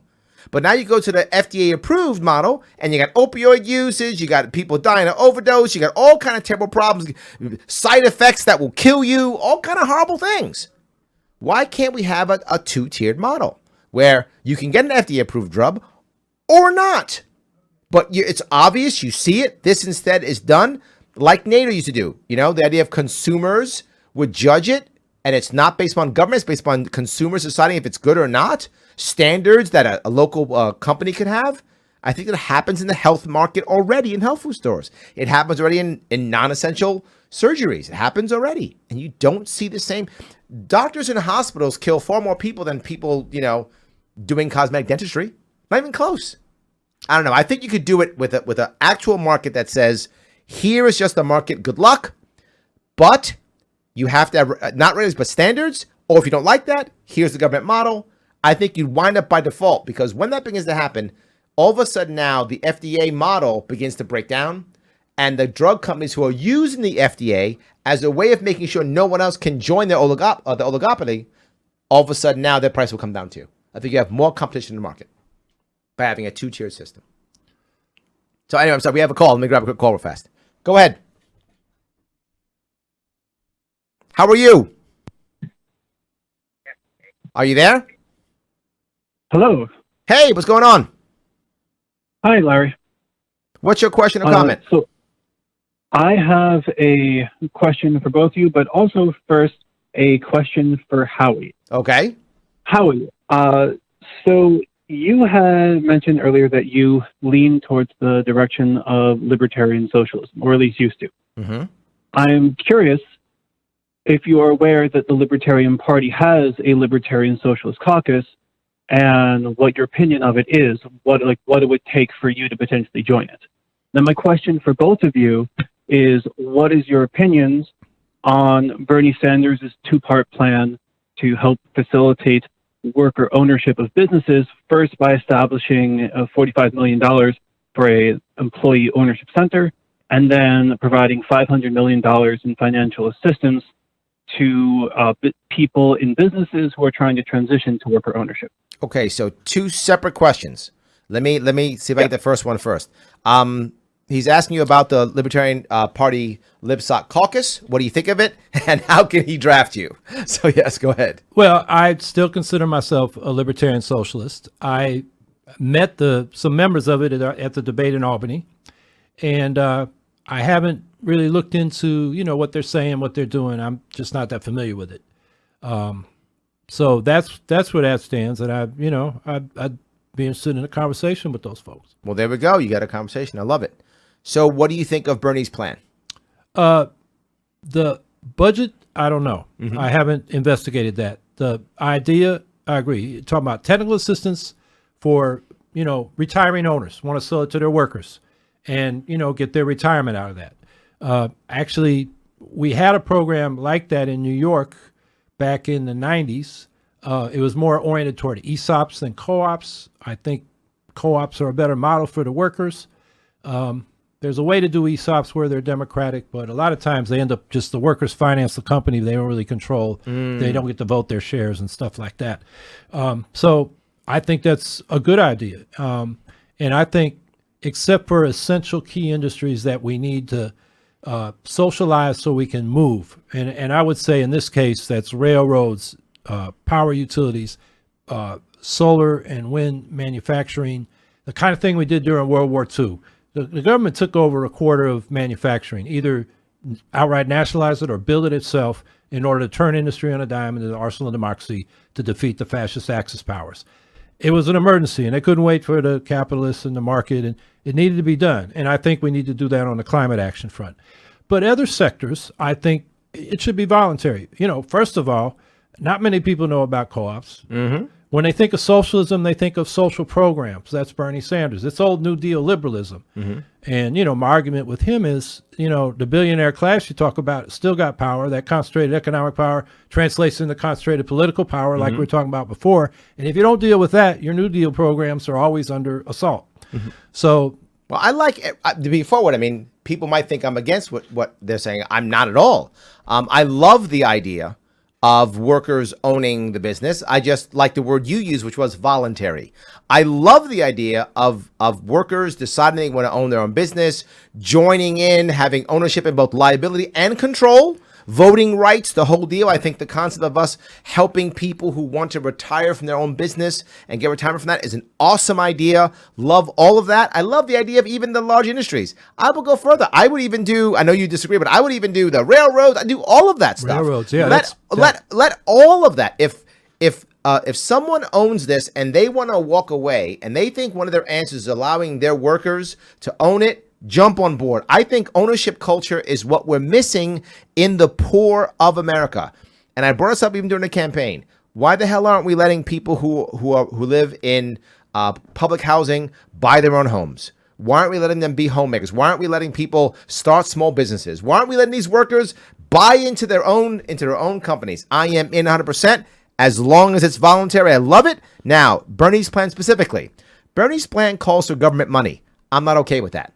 But I'm totally okay with them creating another way of making it happen. Why can't we have people donate to it? Why can't we have large organizations that, for example, you've got companies like McKinsey and Boston Consulting Group who make gazillions of dollars every single year off of consulting big companies, millions of dollars every year. Why can't they put in a fund to create more of these? They're just going to consult with them anyway. They're just supporting their own people. Why don't they do that instead? You want to help out? What they should do is they should create an actual arm so that these consulting companies can actually make that happen again and again and again. Because once you create that environment and culture of worker ownership, it will happen naturally. Because right now, most people can't even imagine it. When I consult with good sales reps, this is a good example. Good sales, I'll consult with them and they'll say, I'm tired of working for this company. I make this guy all this money and I'm selling. And I say, well, why don't you become part owner? He goes, I can't do that. I said, why not? It's not even in his mind. He's the number one or she's the number one sales of the organization. And their brain is not even in the mindset that you could just say, look, take a cut of my commissions and put it towards buying part of the company so I can become a part owner. That's not even in their heads. Then I bring it up. And they bring it up with their bosses, and the bosses go, yeah, because I don't want to lose you. And I'll take it. I'll lose some of my company to keep you in my company. Of course, you're my number one sales rep. I think we must change culture to where it can be voluntary. Well, we have some examples to look at where this has worked. First of all, the donation or the nonprofit to support develop. We had that in the 70s. And there have been small efforts going on ever since. In fact, because of that, I was a part of a worker co-op that organized. They were green jobs before we called them. We set up a co-op. We did solar and wind installations, energy audits, insulation, retrofitting buildings. I would get behind that in a heartbeat. We did it from 78 till 83 when Reagan pulled out the top-end tax credits for the solar installations. And then he didn't like solar. He ripped them off the, He didn't like solar. So basically our market disappeared. And we cashed in the co-op, took what we, had saved up in terms of with internal capital accounts. And, me and a sheet metal worker stayed in construction and the other fellas went back to college, engineering and whatnot. But right. So that's been around. Now, in most cases where it's flourished, in the Bologna-Romagna area of Italy, Mm-hmm. the Kerala province of India, worker co-ops. What's been special there? Well, it was government supported, and the culture developed, and then Yes. each was unique. In Kerala, it was more agricultural and small manufacturing. In Romagna, Bologna, it was high tech engineering firms. It's like you have these little groups of guys, and they would get together and put in a bid for a government contract or a multinational corporation contract, and then somebody be the general contractor and the others will all be subcontractors. They don't end up working on the project. They'd all bid against each other, but they don't end up working on it. Right. That happens in construction. Sure, Sure. You're one of the guys who want to be the GC, the general contractor. You don't get it, but the guy that did get it might hire you to do the carpentry or whatever. Right, absolutely. So they have that. It's very flexible. The place, I wouldn't and mind if that was developed with government support, funding, loan funds. See, there's my issue. I don't like the government funding it. If you were to say, you know what, you're a private equity company and you're gonna put money into a company, and what I'm gonna do is I'm gonna give you a break on your taxes if the workers buy the company. That kind of program I could see, to where you're giving someone a break, an incentive for the workers to buy the company. That's fine. But once you start putting taxpayer dollars into that to me gets to the same idea. The more taxpayer money the government's giving out, the more chance someone's gonna take advantage of it. Someone's gonna, it's gonna become corrupt. It just increases the odds of all of that. And it always scares me. I'd rather there be another way of a carrot to get other people to do it. Well, you got to have strong institutions. The example that was done without government is the Mondragon Cooperative Corporation in the Basque region of Spain. It's based in the Basque region. They have factories all over Europe and North Africa now, and other parts of the world. And that was developed in the 50s under the fascist government of Franco. Mm-hmm. The Basques couldn't even speak their own language. Sure. They couldn't act politically. So through these, it was Catholic Church, and one of the priests developed a small co-op producing refrigerators. That. A nonprofit did it. And they set up a cooperative bank, and these appliance cooperatives were very successful. And then the bank became very successful.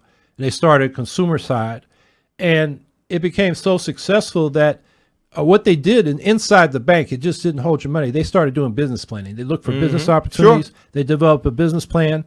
And since the 50s till now, they've had a 98% success rate. Look at that. And it's a industrial manufacturing, tough business. I like it. And Mondragon, Mondragon. Now, the thing they had was they were an oppressed nationality, and this was their way out. Du Bois proposed that sometimes in the 30s. You find that to be the answer, right? Yeah. Where the only way out is because they had no choice. Yeah, Du Bois proposed that because the New Deal was segregated, and he was mad about that. He wrote a book called Dusk of Dawn in the 30s, and he laid out a whole program. The Basques actually implemented it. There we go. Yeah. No, I think you find that there's a recent Netflix special. I forgot the name of it, but Killer Mike is the one who's actually doing it. He talks about the idea of, he tries one day to go throughout the entire day only going to black-owned businesses, and he can't do it. They simply don't exist. He couldn't survive one day. He had to sleep out in a park bench because he couldn't find a place to stay, because he couldn't find enough black-owned businesses to actually survive in a given day. This is exactly the idea that I think the black community should have enjoyed. I did when I was a kid. That's how my dad got out of the ghetto, because he was a DJ, his own business that he added. He was a corrections officer, but did that part-time to make extra money. I agree. Anyway, let's go to another phone call.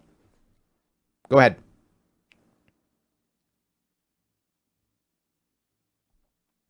Did you guys forget about me? How are you? You there? Hello. Hey, a woman. Thank you. Another one. We are rocking and rolling today. I love it. Is this Larry? This is. Absolutely. Well, hello, Larry. I just want to start out that I just came across you last year. Yeah. I voted for you. Thank you. Everything you say makes sense to me. Oh, I like that. Everything. I'm winning. Thank you. You're winning. Thank you. So, tell me, what is your question or comment, my dear? Okay. Now, this is a very touchy subject. Touch away. I don't know if you're going to even air it. I will. Go ahead. Touch away. Okay. You were on several days ago, and it was a live chat, and I tried to put in a comment, and just at the very end, I put my last little dot, and you were gone. It was done. What was it? It was posted. Okay. I am concerned about our veterans. I'm concerned about, the people that are suffering.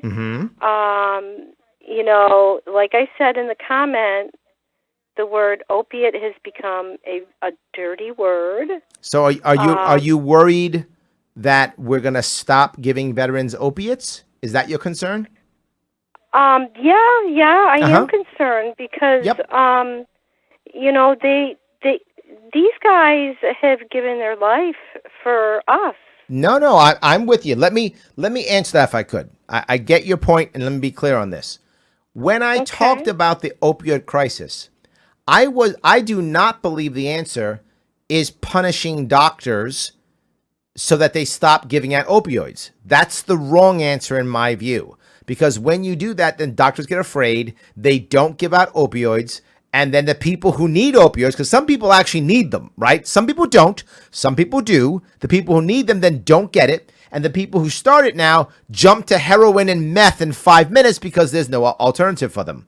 So I'm not about just ending it. What I want to do, and if you remember the campaign, I talked often about it, is I wanted to put another option, a cannabis option in the market. I wanted people to have another option.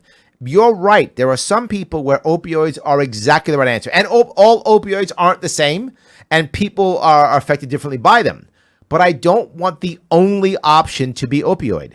I want people to be able to decide which one is going to work for them. And if they've made an error and they shouldn't have gotten the opioid, and now they're addicted, if that does happen, then they should have a cannabis product that can help them get off of that opioid by being able to wean into that instead and deal with the actual withdrawal symptoms. Look, my mom was an addict.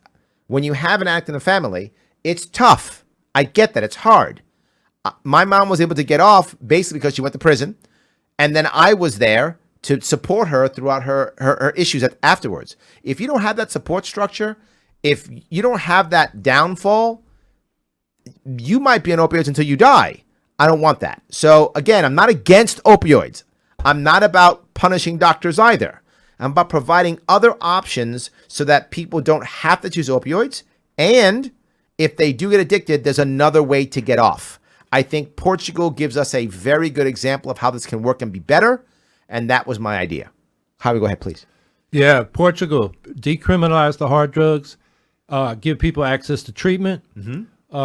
If they're users, what they do in Portugal is you got a doctor, a social worker, and a lawyer. And they say, okay, what's the best outcome we can have here? And they try to help people. If people say, no, I just want to get high, they pay a fine, they go out. But at least the products are not as dangerous. Sure. You don't have overdoses. You don't have the violent crime, people fighting for market share in the underground economy. Absolutely. So it's a big harm reduction thing. Yes. Less death, less violence, and less addiction. Yes. I mean, less people are addicted after they've used that. So I think legalize, regulate, tax marijuana and cannabis, and then decriminalize the other drugs. And well, my addicts issue here shouldn't be treated as criminals. Correct. If they got a health problem, deal with that. The other issue to remember is, look, some people, their pain is terminal. If you're in a situation where your pain is terminal, it's never going to get better. You're going to pass away eventually, very quickly. Why do I care if you're addicted, right? Why would I punish a doctor to give someone, they're basically in hospice care at that point? If that's the case, why would I punish them? Of course not. You're going to get addicted. So what? You've got 3 months left to live. Enjoy your life. My entire campaign, I think the entire party, the whole movement is about happiness. It's about giving people the best opportunity to pursue happiness. And if that includes, you being pain-free in your last 3 to 6 months of your life, when my mom died of cancer, and it took her several years to pass away. And in the end, she was very much worried about quality of life. That's what she cared about. She goes, if my life isn't quality, I don't want to live. That's what she thought. And my father also passed away of cancer, but many years earlier. And when he passed, he was the opposite. He was like, I want to live. I don't care what. I want to live. Keep me alive. And both are right because it's your life. And if you care more about quality, if you care more about quantity, that's you. I'm okay with that. But there's another aspect here too, and this is where Howie and I disagree. I'm about let marijuana be a plant.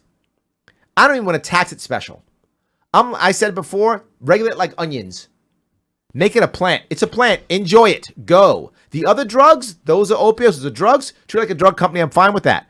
But marijuana, it's a plant. Treat it like a plant. Now, maybe you make it 18 years old to purchase. I can buy that.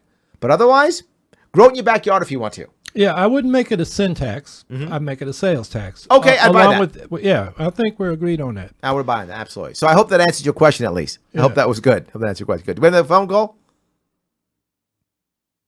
We are rocking them on the calls tonight. Thank you guys for calling. I appreciate it. Go ahead. Are you there? Yep. How are you, sir? Hi. Good evening. It's a pleasure to have you guys here tonight. We are here, yes. Yeah, my question is more along the lines of what can we do to help family court reform? I know that recently, here about a week or so ago, Larry, you were up at a rally in Albany with the Fathers' Rights Movement, and arguably one of the most important social justice movements that we have here. If you can't fix the root of the problem with our children and family court, then, you know, most of the things you're talking about tonight really don't have a chance of getting off and going anywhere. No, it's a valid point. point. You know, something that you're continually doing across the state right now, Larry, and advocating for family court being the most important court, right, to fix the family, to end the perjury, and to actually help parents raise their children.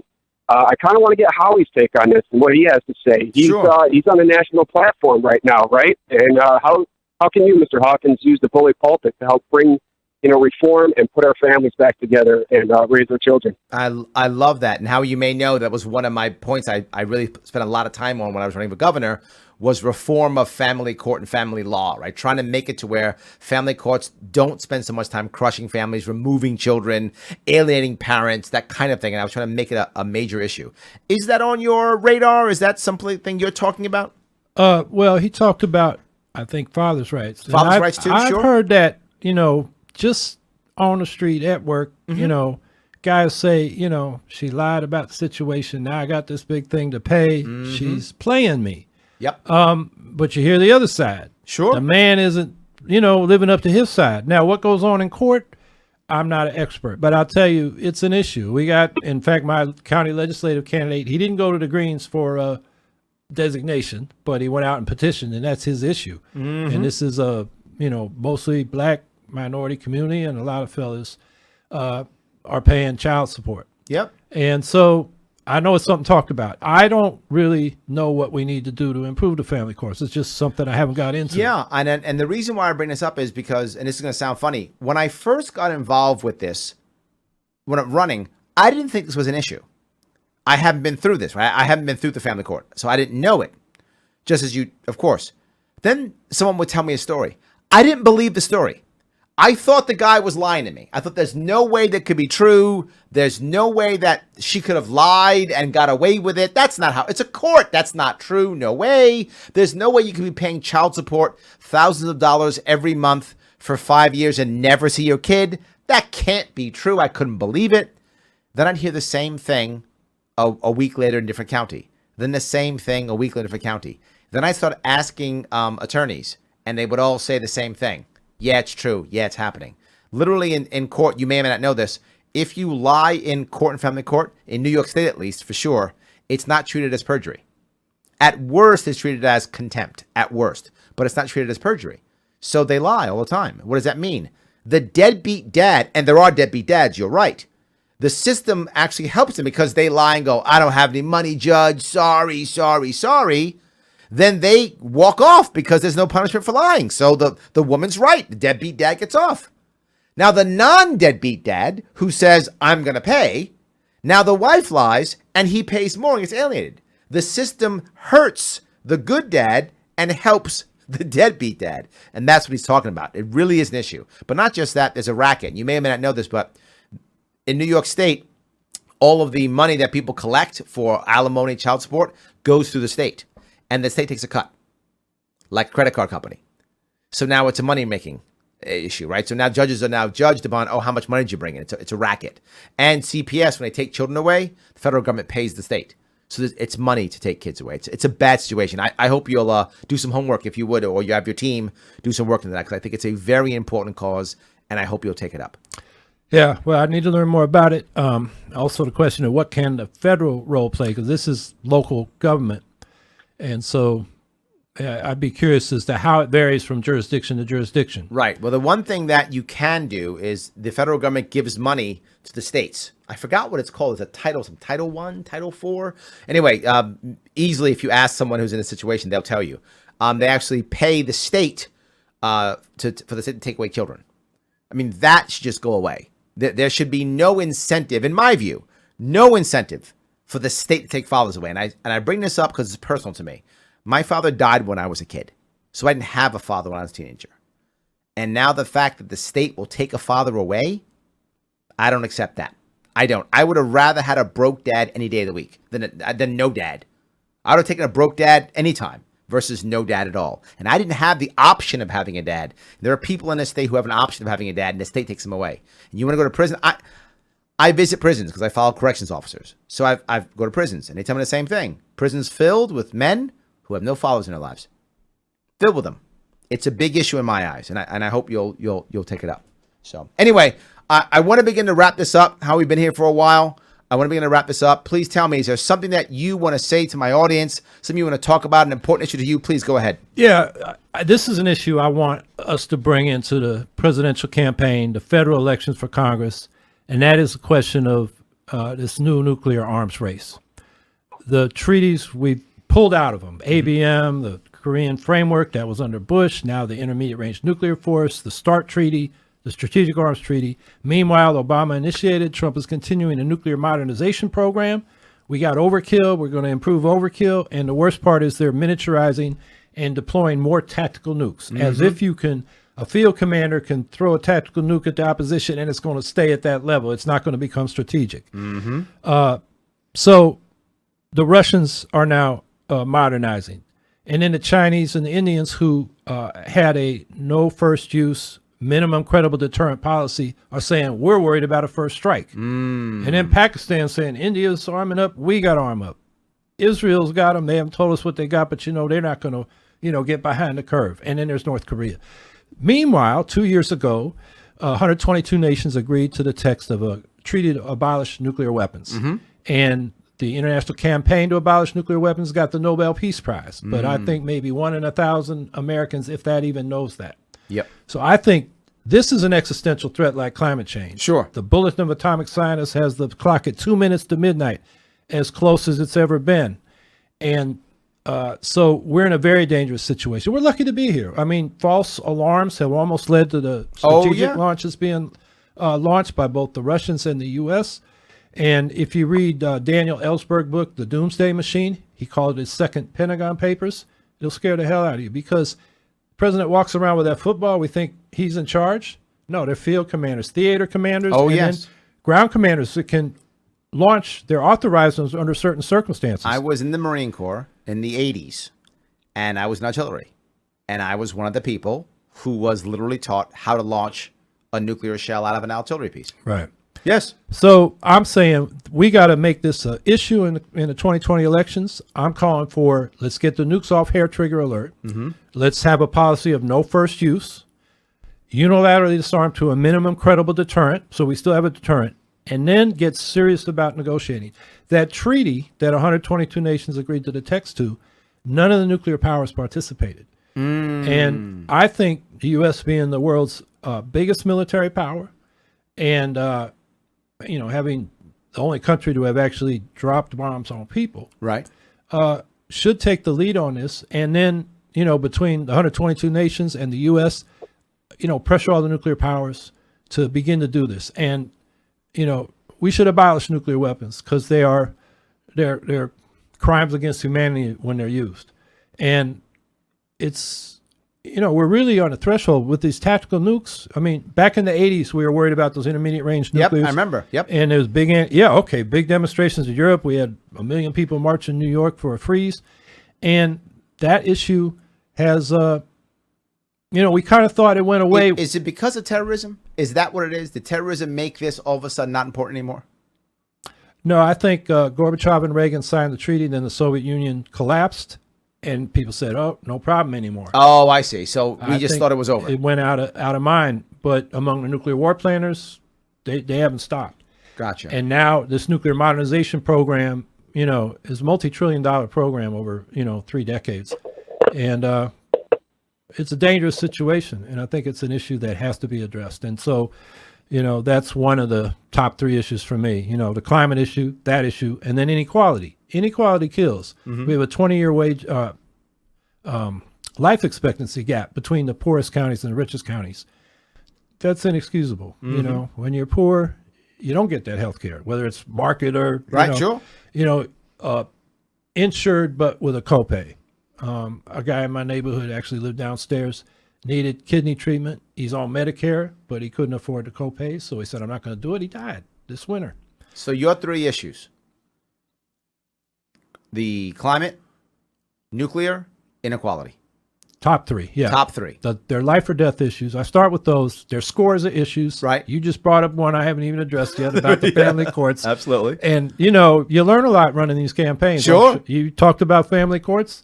I learned about high-stakes testing and the opt-out movement in 2014 when I ran. Sure. I had my top issues, and I went out and talked to people, and there was a whole movement, and they were up in arms, and, so we had to speak to it. Absolutely. So those are your 3, right? So I'm being good.